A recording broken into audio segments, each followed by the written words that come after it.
សូមជម្រាបសួរនិងសូមស្វាគមន៍ពីប្រាសាទបាកើងសូមជូនវីដេអូឯកសារឆ្វេងយល់អំពីប្រាសាទបាកើងតាមរយៈឯកសារមគ្គុទ្ទេសក៍នគររបស់អាចារ្យប៉ាងខាត់ប្រាសាទបាកើងគឺជាប្រាសាទដែលស្ថិតនៅខាងត្បូងបំផុតក្នុងចំណោមប្រាសាទរលួសគឺប្រាសាទបាកើងអ្នកមើលកាលបបានទៅទិសខាងជើងនៃកំពែងខាងក្រៅហើយត្រូវបត់ចូលទៅតាមប្លង់ទ្វារទិសខាងកើតមានផ្លូវសម្រាប់រថយន្តចូលទៅបានស្រួលសប្តាហ៍ថ្ងៃប្រាសាទនេះគេកំពុងរៀបចំជាថ្មីចិត្តហើយកាលពីដើមប្រាសាទកណ្ដាលបាក់បែកស្ទើរតែអស់សូម្បីតែដុំថ្ម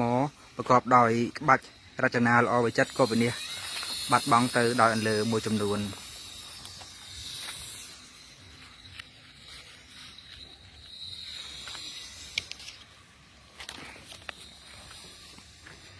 កំពែងខាងក្រៅធ្វើអំពីថ្មបាយក្រៀមមួយចំណែកកប់បាត់ទៅក្នុងព្រៃ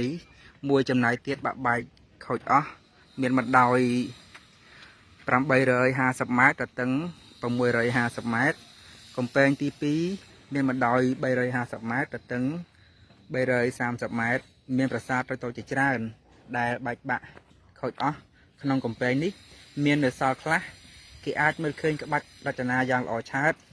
មានស្រះសន្ធុធំព័ទ្ធជុំវិញទទឹង60ម៉ែត្រនៅសល់តែទិសខាងកើតមានផ្លូវធំពីរមួយខាងកើតមួយខាងលិចផ្លូវនេះកាលពីដើមសុទ្ធតែមានបង្កាន់ដៃនាគនិងគោលសីមាឥឡូវនេះវិនិច្ឆ័យបាត់អស់ហើយកំពែងទី1មានបណ្ដោយ150ម៉ែត្រទទឹង115ម៉ែត្រ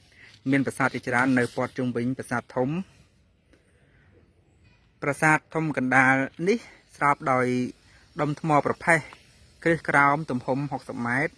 មានប្រាសាទ8នៅព័ទ្ធជុំវិញសុទ្ធតែបែបរចនាបថខ្មែរសុទ្ធសាធផ្តែរខាងលើនៃក្លោងទ្វារល្អប្លែកសសរអបទ្វារបញ្ឆោតប្រកបដោយក្បាច់រចនារស់រវើក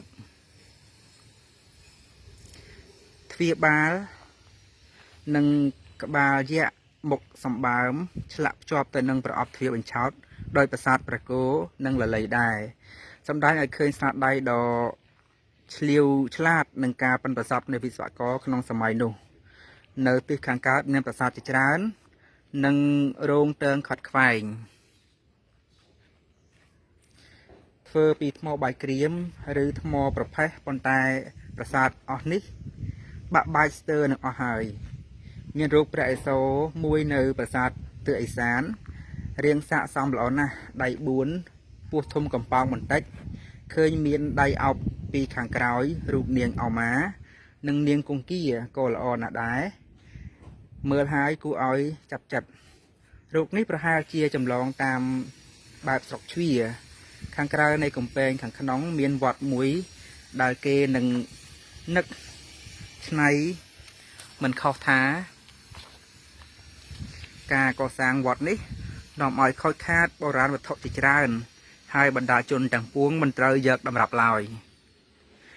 ប្រាសាទកណ្ដាលជាភ្នំមាន5ថ្នាក់មានថ្នាក់តូចៗជាងគ្នាជាលំដាប់ទៅដល់ថ្នាក់លើបំផុតមានជណ្ដើរឡើងទៅលើគ្រប់ទិសទាំង4តែអ្នកឡើងមើលត្រូវឡើងតាមជណ្ដើរទិសខាងកើតព្រោះជណ្ដើរឡើងស្រួល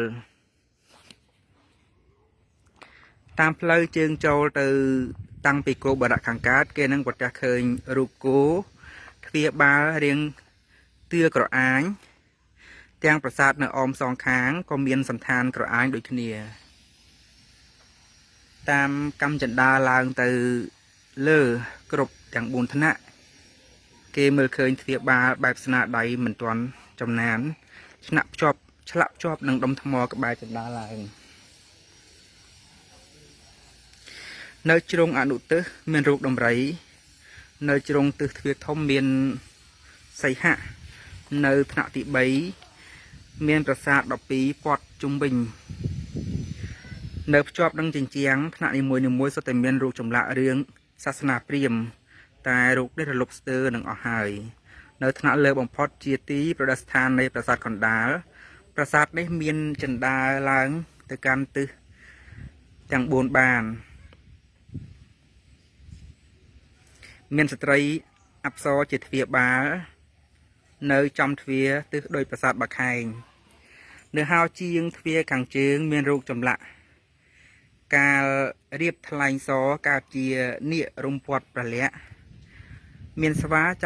ចោមរោមជុំវិញជាបរិពាហោជាងខាងលិចវិស្ណុជិះលើមកហោជាងខាងត្បូងរលប់មើលមិនច្បាស់ហោជាងខាងកើតមានព្រះវិស្ណុដៃ4ប្រាសាទបាគងជាគោលចរិតធំជាទីប្រតិស្ថាននៃក្រុងបុរាណមុននគរធំឈ្មោះហិរិហរាល័យដោយប្រាសាទបាខែងឈ្មោះយៈសោធរេសវរៈជាគោលចរិតនៃចរិតធំនៃក្រុងនគរធំព្រះបាទឥន្ទ្រវរ្ម័នទី1ទ្រង់កសាងឡើងរវាងសតវត្សទី15នៃពុទ្ធសករាជ1422ដើម្បីឧទ្ទិសថ្វាយដល់សាសនាព្រាហ្មណ៍តខាងក្រោយទើបមានលទ្ធិពុទ្ធសាសនាមហាយានចូលមកលេីឡំសូមអរគុណសម្រាប់ការទស្សនាវីដេអូនេះពីដើមដល់ចប់សូមជម្រាបលាសូមជម្រាបសួរនិងសូមស្វាគមន៍មកកាន់ប្រាសាទបាគងសូមជូនវីដេអូឯកសារស្ដីអំពីប្រាសាទបាគងតាមរយៈឯកសារដើមកំណត់អង្គររបស់លោកម៉ាបូប្រាសាទបាគងកសាងឡើងនៅក្នុងចុងសតវត្សទី9គ្រិស្តសករាជ881ដោយព្រះបាទឥន្ទ្រាវរ្ម័នទី1បច្ចាមរណៈព្រះនាមអេសូលោកកាថ្វាយចំពោះព្រះនារាយការថែរក្សាដោយក្រសួងអភិរក្សអង្គរចាប់តាំងពីគ្រិស្តសករាជ1936រហូតមកដល់សព្វថ្ងៃនេះ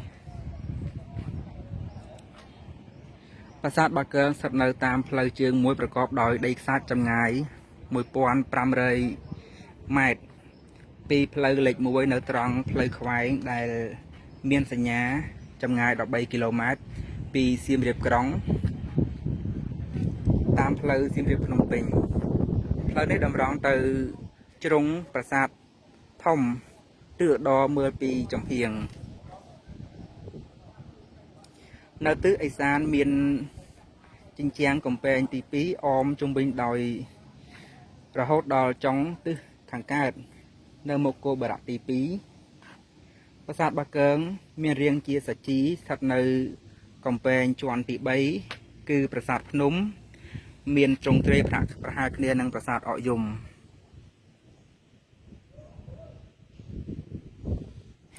ដែលស្ថិតនៅ